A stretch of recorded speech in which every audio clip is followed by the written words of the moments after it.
I think we can start and people can join us as we get going. Good morning, everyone, or afternoon or evening. I believe we even have people from Malaysia who are joining us today. Wherever you may be, I just want to take a quick moment. Let me just see if I can advance my slides, Ellen. I'm Angela Carter, VP of Global Channel Strategy at Response Biomedical. We are coming to you live out of Vancouver, British Columbia, which is the most beautiful city on earth. Alan, do you want to fight me on that yet, or? Well, if you like cold, yeah, sure. Yeah, you can see my background is very cold. That's not really what it's like here, but please feel free to come and spend your tourist dollars at our ski resorts. It is our 30-year anniversary this year, and we kicked off this year with a new webinar series, and we're just closing that out. The focus has been blood-based biomarkers for rapid identification and patient triage. And our distinguished speaker today is Dr. Alan Wu. Thank you for joining us. He's the Chief of Clinical Chemistry and Toxicology Labs at San Francisco General. He's also heavily involved in clinical research for cardiac biomarkers and also in personalized therapeutics. And I did read somewhere, maybe even on this slide, that he has over 500 publications. Is that right, Alan? I do. That is amazing. Also, so you can read about him in textbooks. You can see him on editorial boards for leading clinical chemistry journals. As well, you can find some of his books on Amazon, and I would highly recommend Mind Portal if you're looking for some good fiction. It's not a textbook, but it's a really good read. And here are the details, folks, that you signed up for. This is a 30-minute webinar with a 15-minute Q&A at the end. So if you have questions, please type them into the Q&A box, and then at the end, Dr. Wu will field your questions. Alan, I'm going to unshare for you so you can share your slides and get going. Thank you, Angela. And if you do come to Vancouver, your money will go a long way these days. Thanks for reminding us, Alan. Of course, if you want to go anywhere, forget it. So you do have my cover slide, right? Yep. Okay, so thank you all from wherever you're tuning in today to my presentation, Clinical Applications of PCT, also known as Procalcitonin. In particular, I'm going to focus on emergency and inpatient settings, and less so from an outpatient standpoint. So as Angela mentioned, I have been writing books, and I'm trying to get a Hollywood television show like CSI, only for medical. And so this is a press release that came out last year. And Angela mentioned my Mind Portal book, which is actually a sci-fi speculative science fiction effort. And I've hired a writer, and we've actually written a script for a movie. So I'm looking for a TV show, which is the Holy Grail, but also a movie on my Mind Portal book. So if you're interested in learning more, just drop me a line. Okay, so let's talk about sepsis and infections. You can get an infection a lot of different ways, as I'm sure most of you know: cuts, bites, wounds, burns, even contaminated food or drink. And but what is everybody has been talking about for the last 2.5 years, it's respiratory.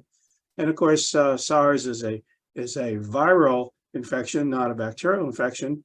And what we'll see in the later part of the talk, that PCT is not so sensitive in viral infections. And that can be somewhat of a differentiator between symptoms that look like bacterial versus viral. We can use PCT to sort of help us determine which of these etiologies.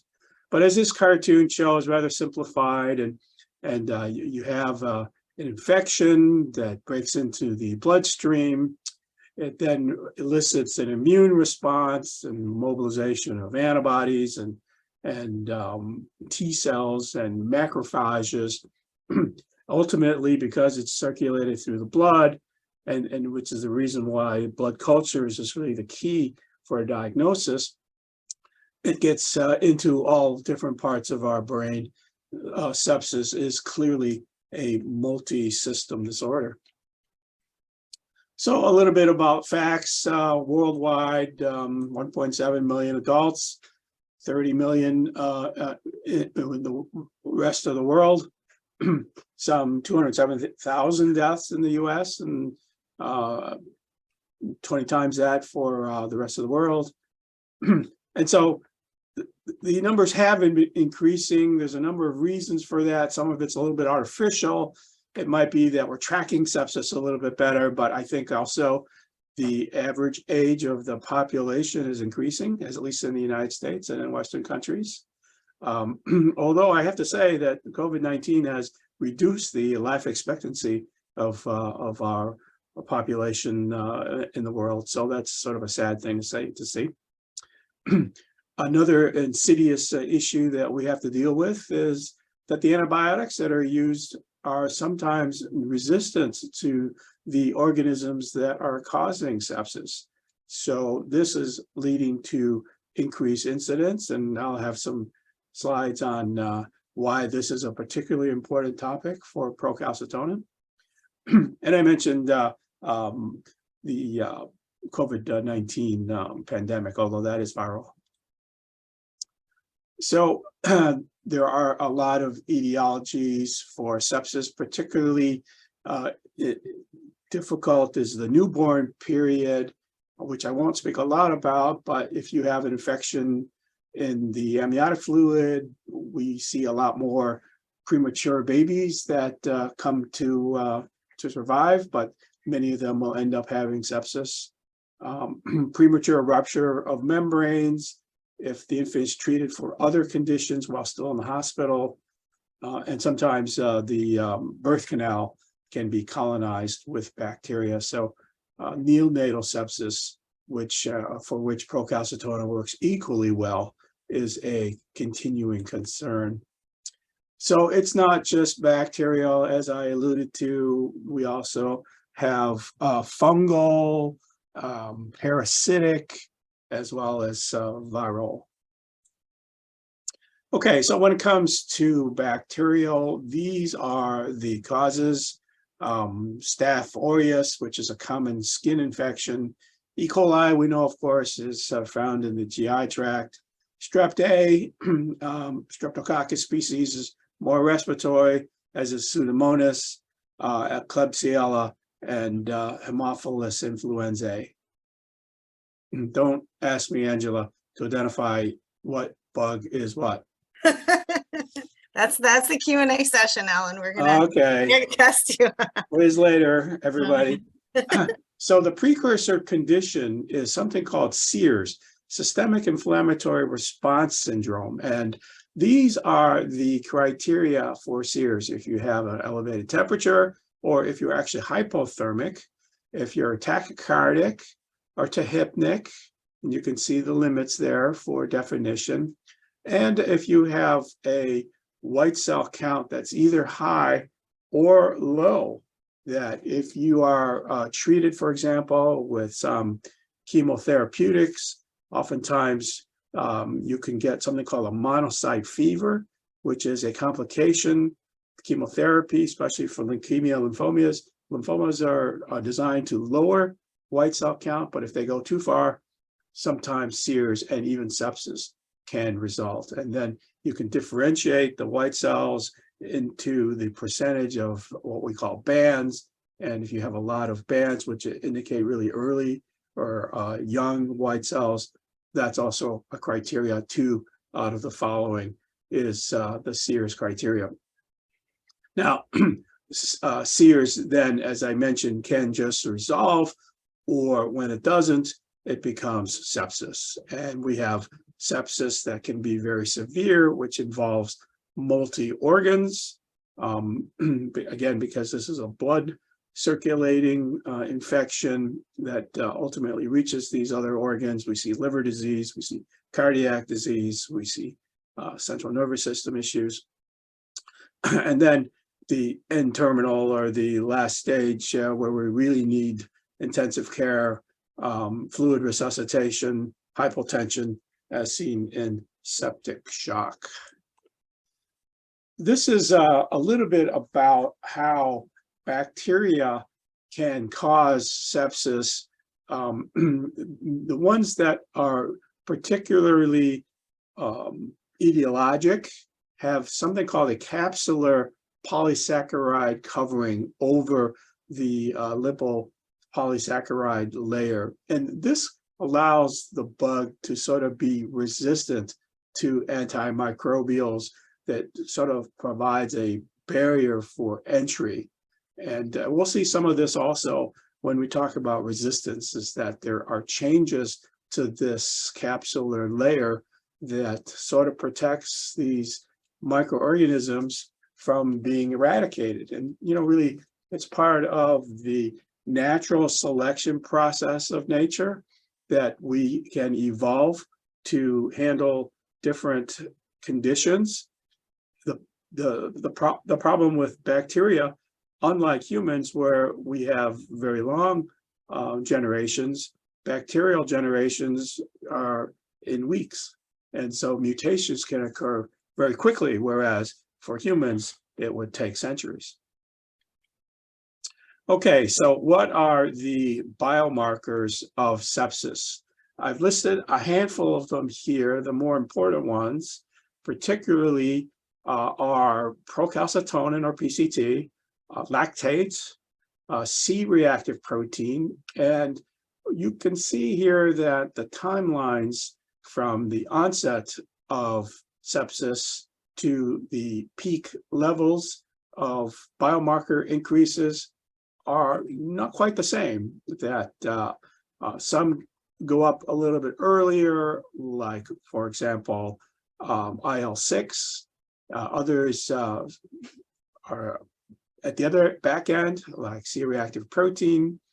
And then procalcitonin is sort of in the middle there, and it will go up and down with therapeutic success. So unlike these others, and we don't really do this SUPAR, this is a urokinase that marker that has to be done by cell culture. Procalcitonin is the only one that's sensitive to antibiotic success.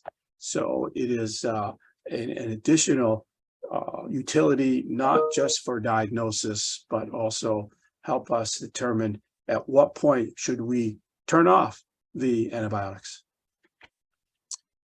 Not going to spend a lot of time on the biochemistry here. The CALC1 gene encodes calcitonin. So calcitonin is actually a thymus hormone that regulates calcium metabolism.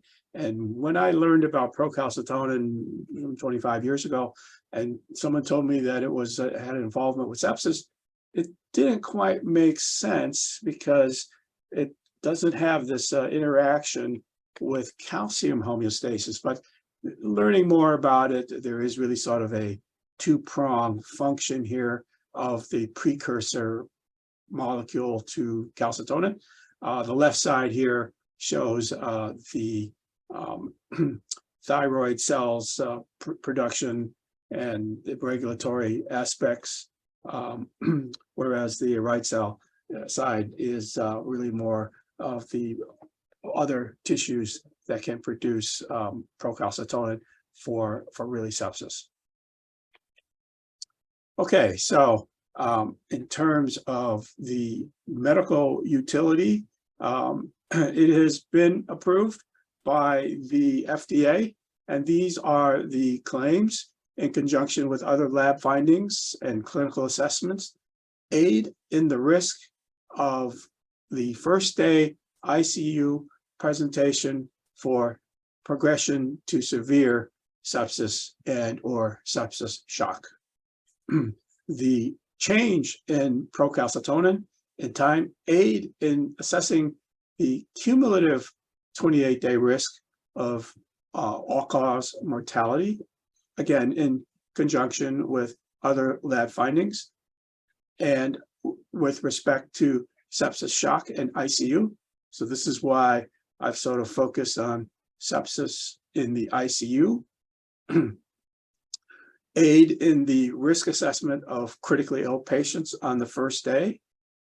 The percent change predicts cumulative risk. Okay, so these are some of the other similar statements. There are cutoff concentrations that we're going to talk about that allow us to determine whether or not the risk is high, and if the values are lower, then the therapeutic success can be documented. So there are algorithms that have been created using procalcitonin to determine various stages of medical decision making for this terrible disease. Okay, so this is a comparison of the 3 most common biomarkers in addition to the CBC, lymphocyte, neutrophil lymphocyte ratios. What is shown here is the AUC. The AUC stands for the area underneath the receiver operator characteristic curve.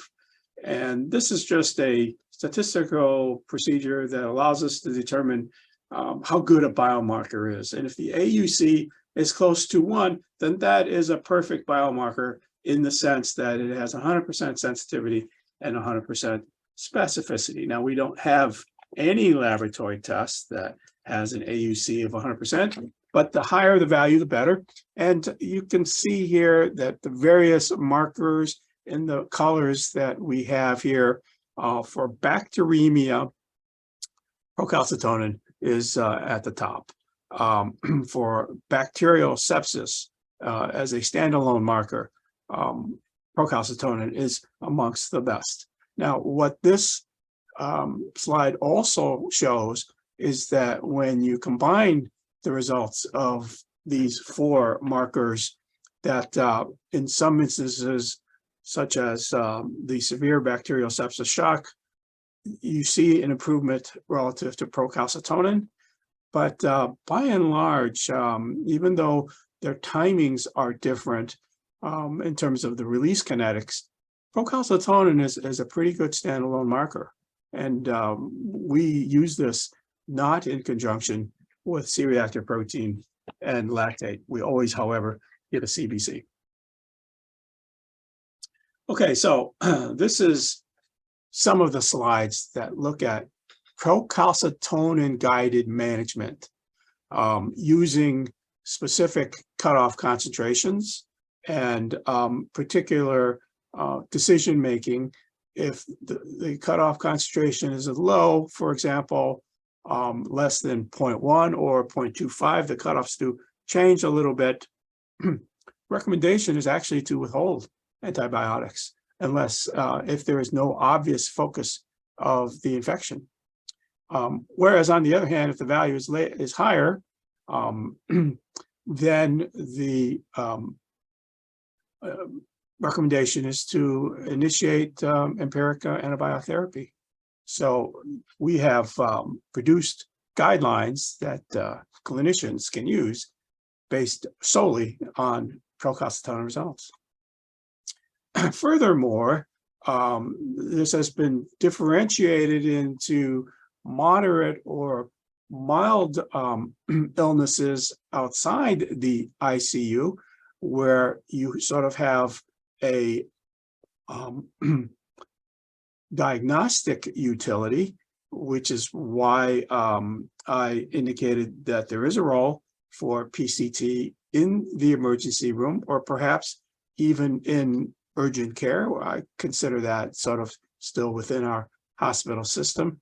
And the cutoff concentrations, again, show you that there is high and or low probability for developing sepsis or having a bacterial infection.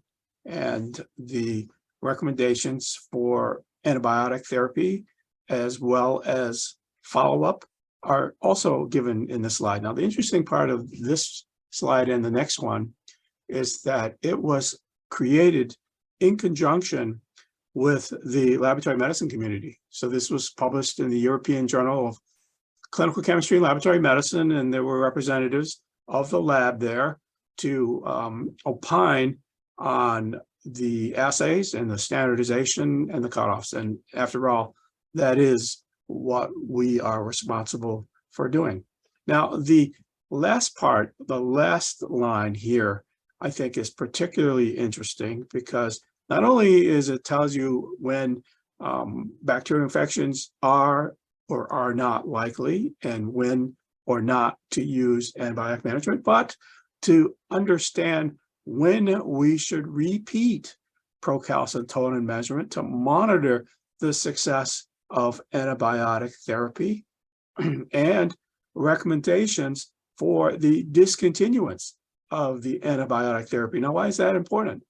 Well, as I'll show you a little bit later, antibiotic resistance is a function of how often you use it. And if you use it on everybody, particularly these broad spectrum antibiotics, you're facilitating the mutation and natural selection of these microbial species to produce resistance. And then we are really in a pickle because we don't have drugs, and we'll rely on our pharma colleagues to produce the next generation antibiotics. And of course, that takes time, maybe even longer to produce the antibiotics than the microorganisms take to mutate. So that's kind of a scary thought there. And a similar type of levels, algorithm for illnesses within the ICU, and cut points are a little bit higher because they want to be sure that you are able to catch this in somebody who's severely ill. But nevertheless, same kind of recommendations here for interpretation, for antibiotic management, and recommendations for follow-up and PCT discontinuation. Okay, now what has been the efficacy of hospitals that have adopted some type of procalcitonin-guided antibiotic treatment algorithm? Now, the algorithms are not all the same. They're a little bit different, but they are in concept the same. This is a meta-analysis of a number of different studies that have looked at the efficacy of algorithms, and it's borderline. If you have a value less than 1 with the 95% confidence intervals all the way to the left side, it means that procalcitonin is associated with lower, procalcitonin use is associated with lower mortality. We're not using procalcitonin as a therapy. It's a test to guide therapy. And if the values are greater than 1.0 with the 95% confidence on the right side of that line, then procalcitonin is associated with higher mortality. Now, nobody expects that that will be the case. And if you look at the odds ratio here, they're all less than 1.0.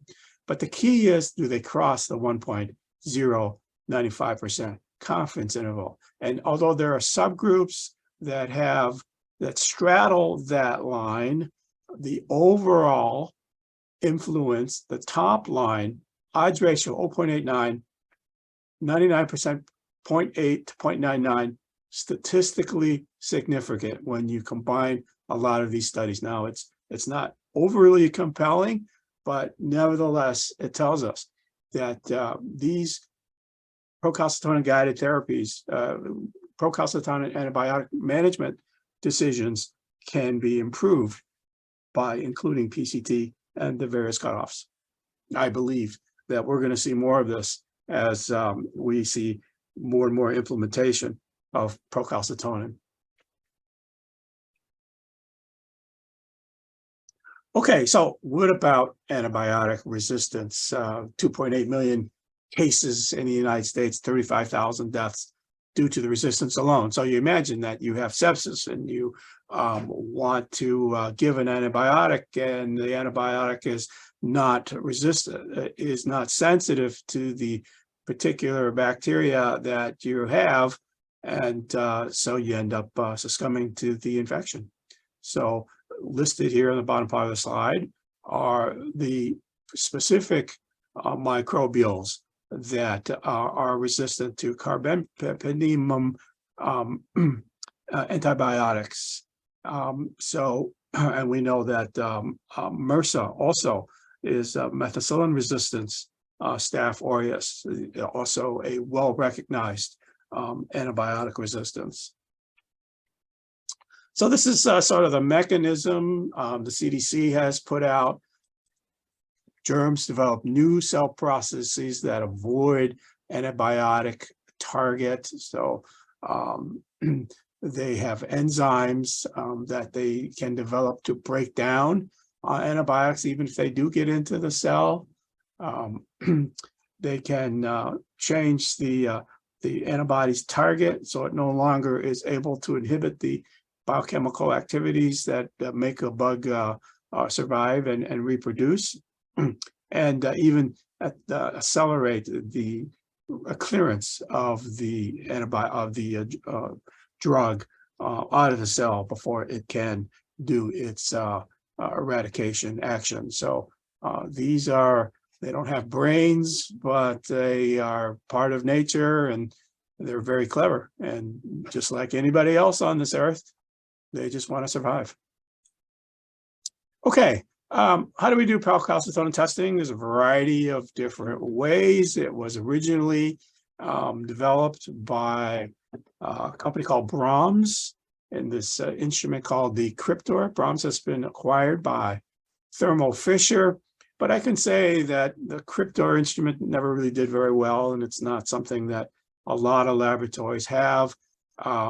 It has since been licensed to some of the larger instrument companies like Abbott for their Alinity line, and Cobas, which is the Roche line. I didn't indicate Siemens.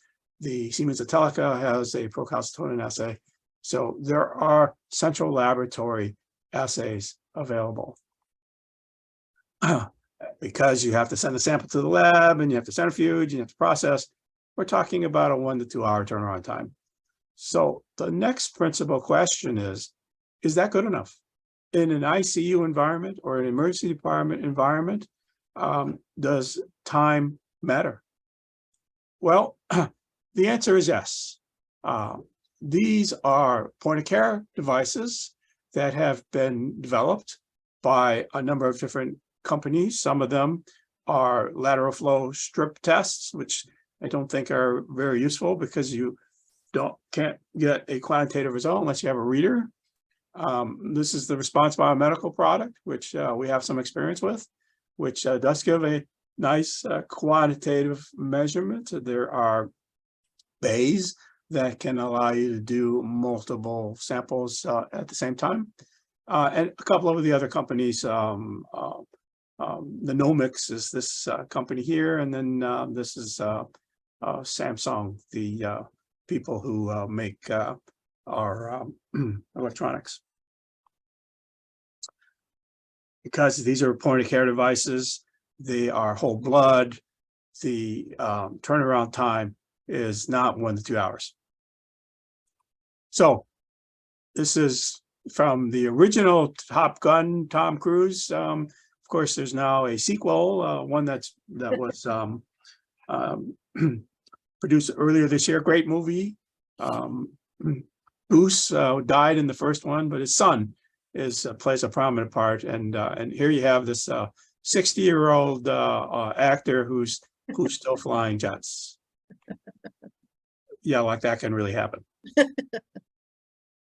But the important thing is that there is a relationship between mortality and delays to antibiotic treatment initiation, as documented here on this slide. 18,000 patients that has been adjusted for geography, ICU admission, location, sepsis severity. It's a continuum.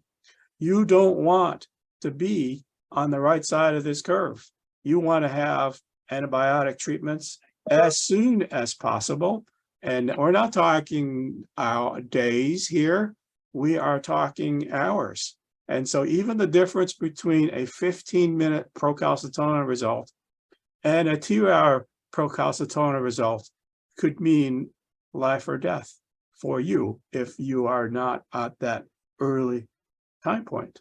So I've given you rationale for how procalcitonin is used to initiate as well as to turn off.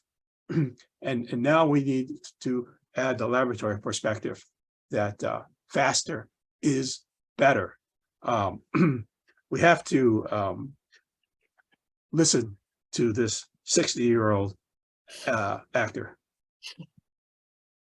Okay, I mentioned at the beginning that PCT is really not increased in viral sepsis, unlike the other tests in that one slide on biomarker C-reactive protein interleukin 6.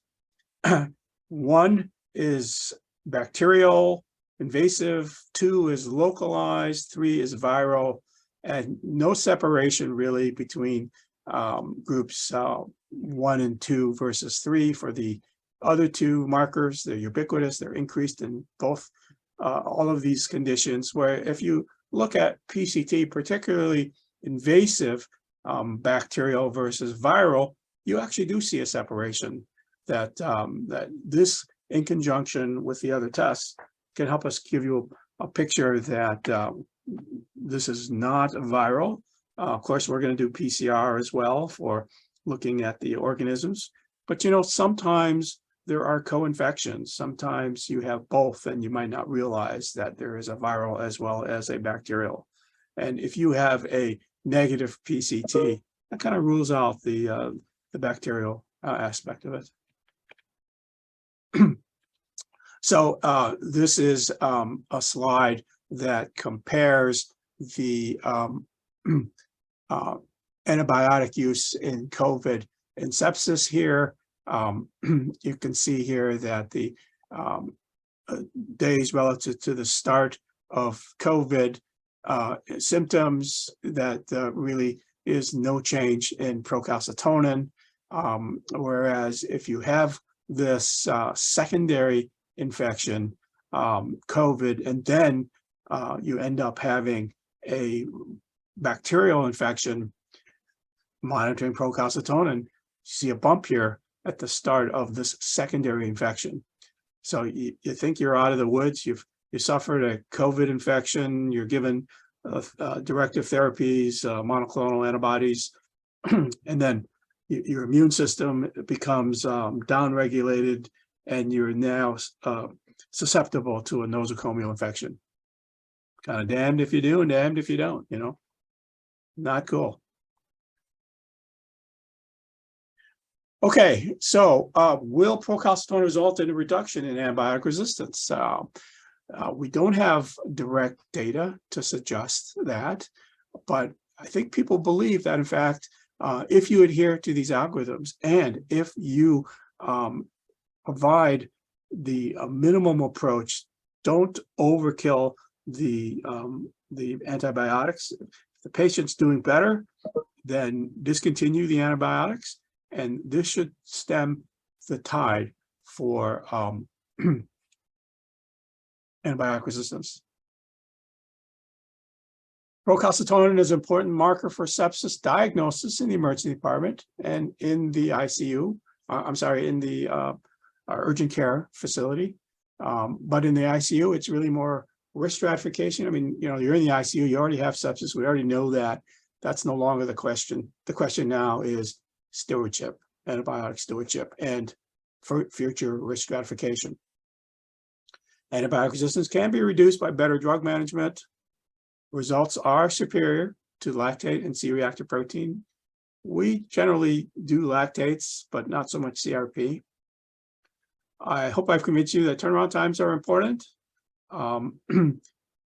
Reduced use of broad spectrum antibiotics, as I mentioned, will help curb antibiotic resistance, and PCT is not increased in viral sepsis.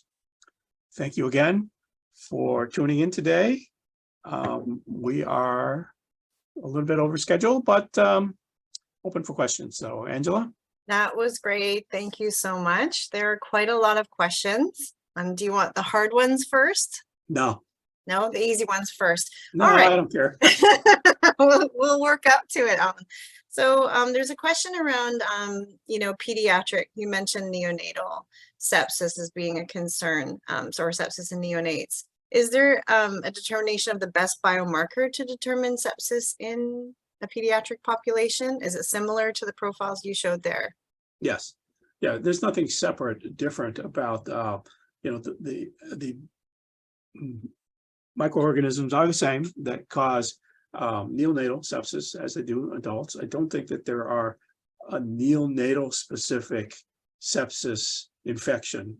Perhaps the patterns might be a little bit different, but by and large, the program would be the same.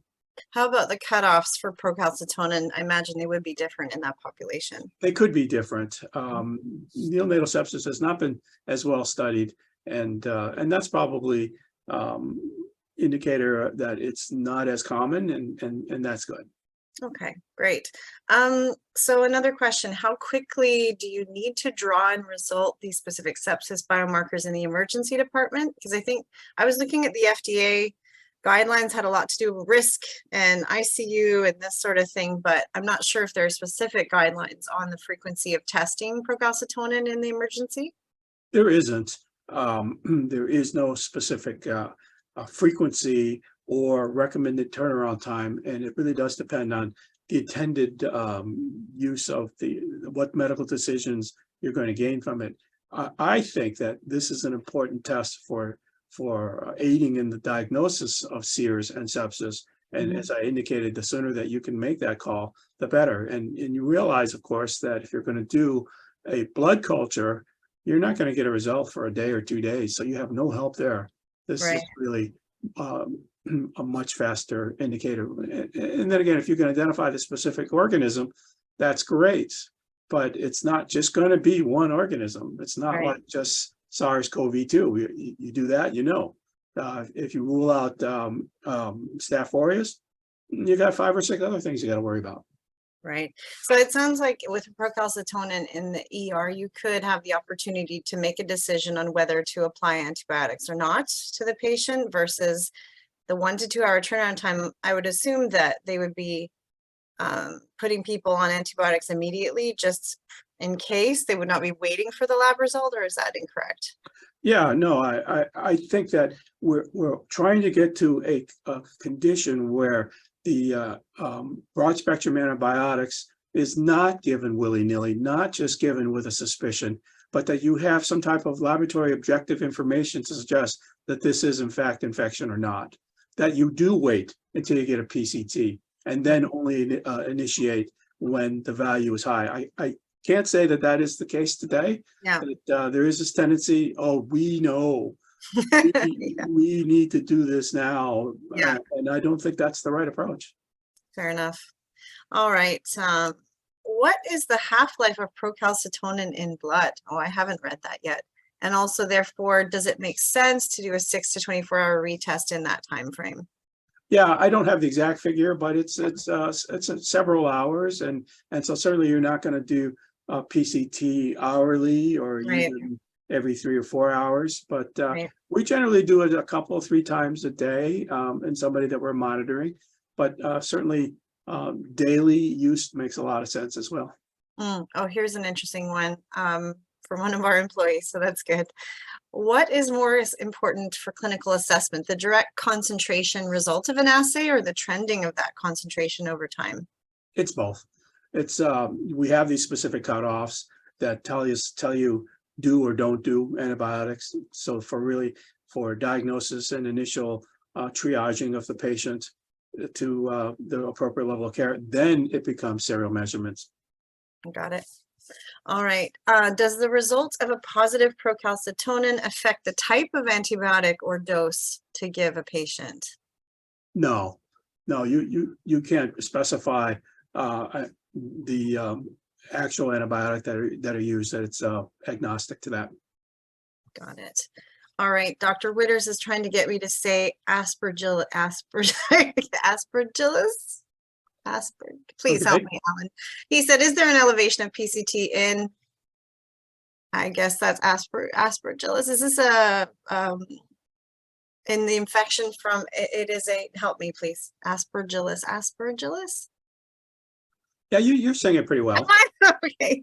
Are you going to let me flounder for much longer? Please help me. Is there an elevation in procalcitonin in these types of infections? Yes, because aspergillus does cause sepsis, and yes, we would expect that to be increased as well.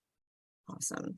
I think that wraps up our questions for today. Did you have So any? I want to tell you a story. Oh gosh. I got to tell you a story from my Mind Portal book. Okay. Yeah. Okay. So this is speculative science fiction. I have a sepsis case that dates back to 1942. During the time of the Second World War, there was a Nazi general by the name of Reinhold Heydrich, and he was known as the Butcher of Prague. And what happened was that there was an assassination attempt, and he was shot. He survived the bullet wounds, but then became septic and was in the hospital. And his doctor said, you know, it looks like he's getting better. We're going to discontinue the antibiotics, and we're not going to, we think we're fine. So this is all a true story, by the way. Hitler says, I don't trust this doc. I'm going to send my personal doc down to Prague, and we're going to try to get some additional information. So he sends on his doctor there, and he says, no, we know that sometimes sepsis, there's sort of a honeymoon period. I think he's still heavily diseased. You need to use antibiotics. And at that time, there was no procalcitonin, there was no C-reactive protein, there was no lactate. And what happened was the personal doctor says, you know, no, I'm his personal physician. We're not going to do this. And Heydrich died. As a result of his death, the Nazis took revenge on the city of Prague and looking for the assassins, and they killed all citizens in some of the nearby towns. It was just horrific what happened.